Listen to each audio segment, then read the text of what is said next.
Reed Dickens. He's a former assistant press secretary for President Bush who is mentioned in Mcclellan's book. Reed, you worked with Scott Mcclellan for 3 years in the White House. What was your reaction to the testimony today? Mine was very similar to the reaction of others that worked with Scott and stood shoulder to shoulder with him through a lot of tough and stressful times.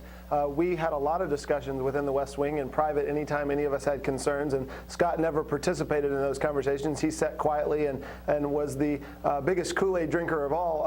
And many of us, after he left the White House, encountered him. I spoke with him several months back before the book came out. A lot of this stuff wasn't in the book at the time. He was happy. I spoke to someone just a few hours ago who said they talked to him a few months back and he was happy as he could be. None of this period of disillusionment as he speaks of. So I don't think we have a problem with him changing his views or what views he has, because a lot of people feel the way Scott does about some of these serious issues. What I have a problem with is that while he was in the West Wing, he didn't have these views. Okay, and then for 2 years after he left that's something that administration folks, both current and former, have said quite often. But one of his claims is that the president has not been forthcoming with the American people. Did you ever see any of that while you were in the White House?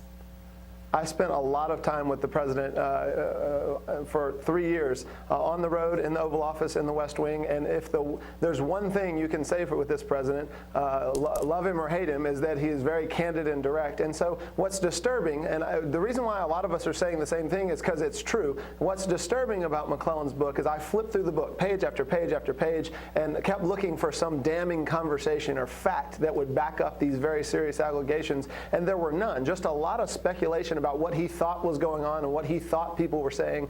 Scott wasn't in any of the meetings in the lead up to the war. He wasn't involved in any of the planning for even the communications effort. Okay. He was on the Today Show a while back, and he talked about one day that he filled in for Ari. Well, he said that he filled in for Ari Fleischer, former press secretary, while he was away on his honeymoon.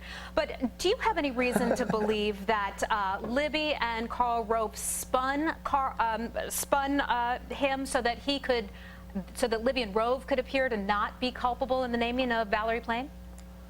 I will be the first to tell you, Heather, that Scott got hung out to dry in the Valerie Plame situation. It was a terrible situation for any communicator to be in.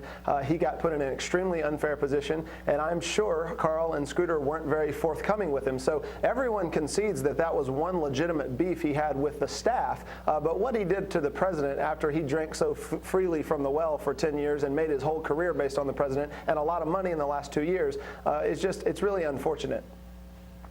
Okay, we have a statement from Valerie Plame and from her husband, Joe Wilson. Let's take a look at this. They say Scott Mcclellan's book and his congressional testimony shed some light on, as we alleged in our lawsuit, the decision by senior government officials to betray the identity of a covert CIA officer, Valerie Plame Wilson. Many questions, however, such as the role of Karl Rove and Vice President Cheney, remain unanswered. Do you think we will ever learn more? Will the White House ever say anything about what really happened? I don't know. My experience with D.C. has been that eventually everyone learns everything, which is one of the things they teach you when you move to the D.C. What I will say is Scott had a legitimate beef here. He did get put in an unfair situation, but that wasn't at the core of Scott's problem as a press secretary. He did not have a lot of credibility as a press secretary.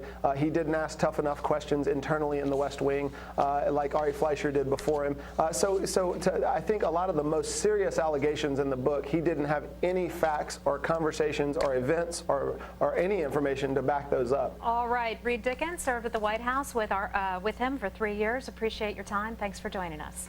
Thanks for having me on.